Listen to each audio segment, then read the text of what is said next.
Hello friends, Bharati చెప్పే కథలకు స్వాగతం అండి. ఈ కథ పేరు పునర్జన్మ. ఒకానొక దేశంలో ఒక రాజు ఉండేవాడు. ఆ రాజుకు పిల్లలు కలగలేదు.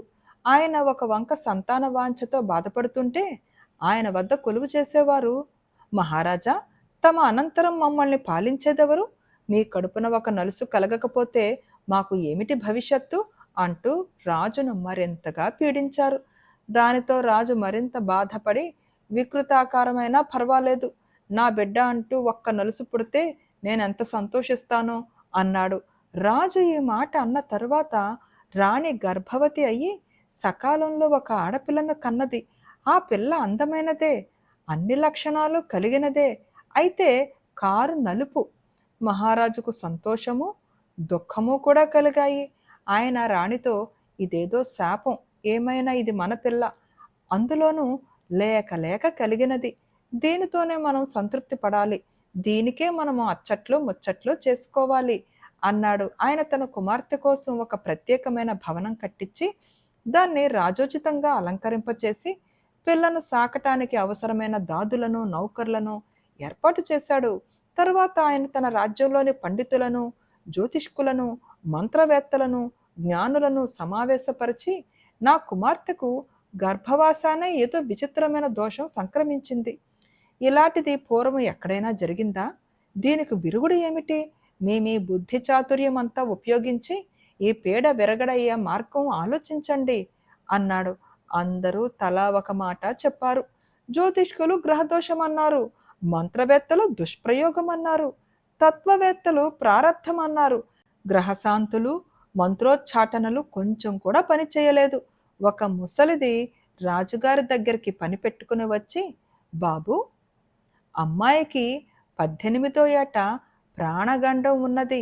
ఆ గండం గడిచి బయటపడ్డాక మామూలు మనిషి అవుతుంది, మరేమీ విచారించకండి అని చెప్పి తన దారిన తాను వెళ్ళిపోయింది. రాజకుమార్తె ఆ రోజు మరింత అందంగా పెరుగుతూ వచ్చింది. కానీ ఆపాదమస్తకము బొగ్గు నలుపు కావటం చేత ఆమె చక్కదనం ఏమాత్రమూ రాణించలేదు. అయితే ఆమె శరీరఛాయకు రాజు, రాణి, దాసీలు అలవాటు పడిపోయారు. ఆమె స్వభావం చాలా మృదువైనది.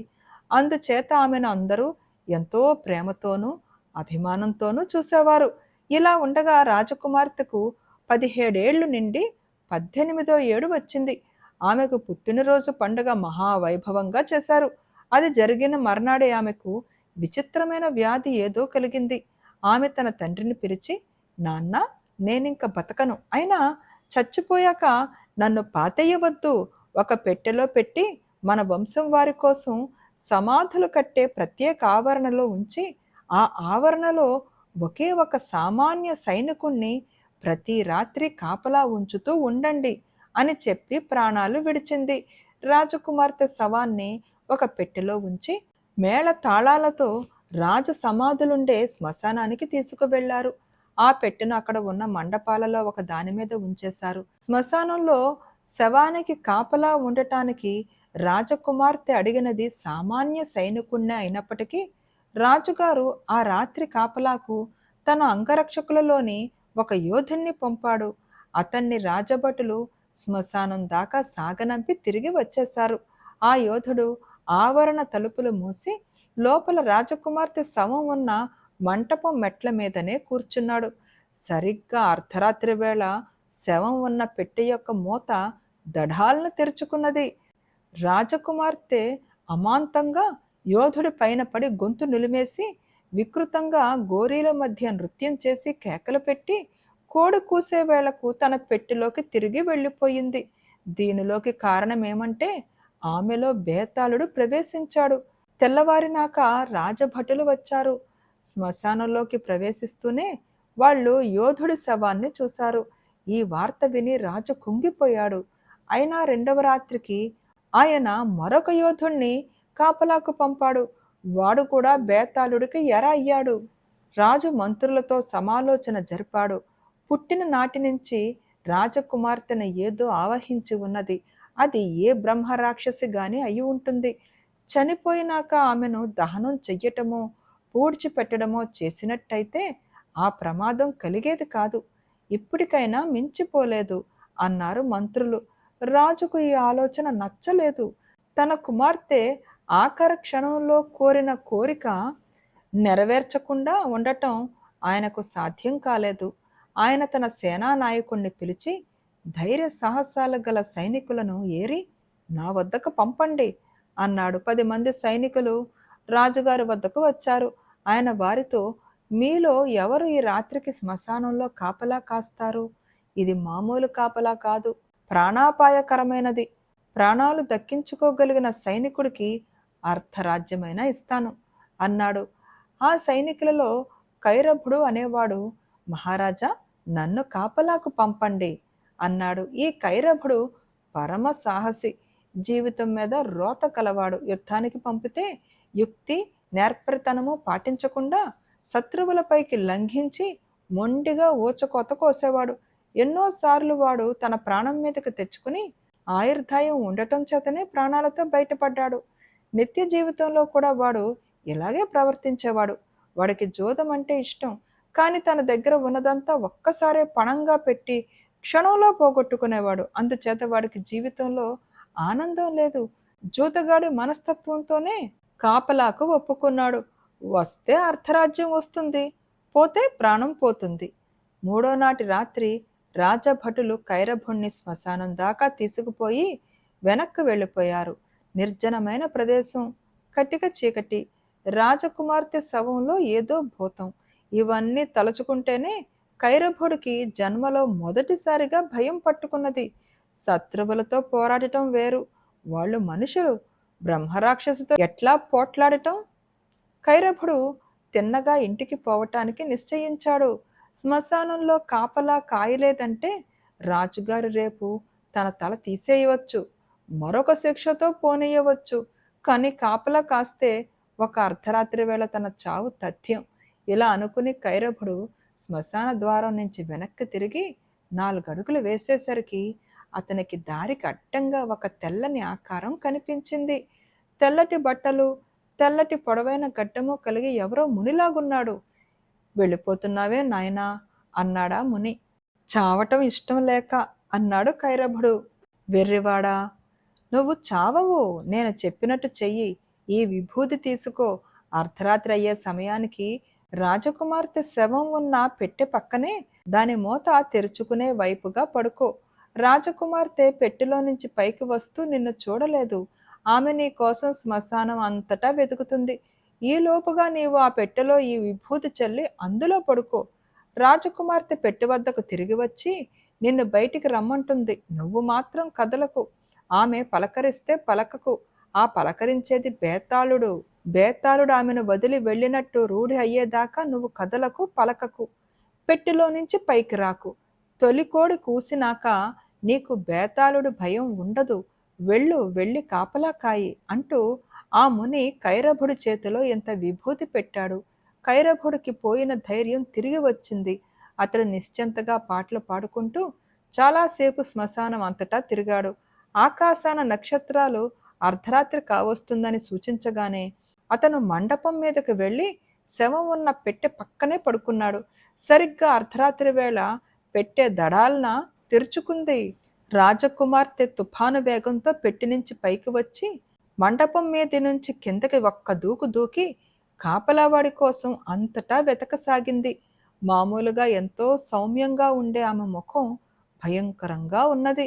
ఆమె కళ్ళు చింతనిప్పుల్లాగా మండుతున్నాయి. కైరభుడు చప్పున తాను దాగిన చోట నుంచి లేచి తన చేతిలో ఉన్న విభూది పెట్టెలో జల్లి రాజకుమార్తె శవం స్థానంలో తాను పడుకున్నాడు. రాజకుమార్తె రంకులు పెడుతూ శ్మశానం అంతటా చాలాసేపు వెతికింది.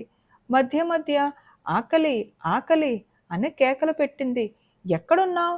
రా బయటికి, నేను పట్టుకోలేననుకున్నావా అంటూ సమాధులన్నిటి వెనుక మళ్ళీ మళ్ళీ వెతికింది. చివరికి ఆమె ఒక్క ఎగురు ఎగిరి మంటపం మీదకు వచ్చి పెట్టెలో పడుకుని ఉన్న కైరభుణ్ణి చూసి, ఎక్కడున్నావా?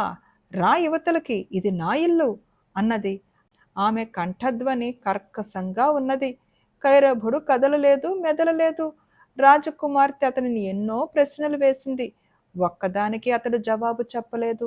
అతన్ని భయపెట్టింది. అతన్ని పట్టుకుని బయటికి లాగే దానిలాగా అభినయించింది. కైరభుడు చలించలేదు. క్రమంగా ఆమె కంఠధ్వనిలో కర్కసత్వం తగ్గిపోతూ ఉండటం గమనించి కైరభుడు తన కళ్ళు సగం తెరిచి ఆమె కేసి చూశాడు. నల్లగా ఉండవలసిన ఆమె ముఖం తెల్లగా అయింది.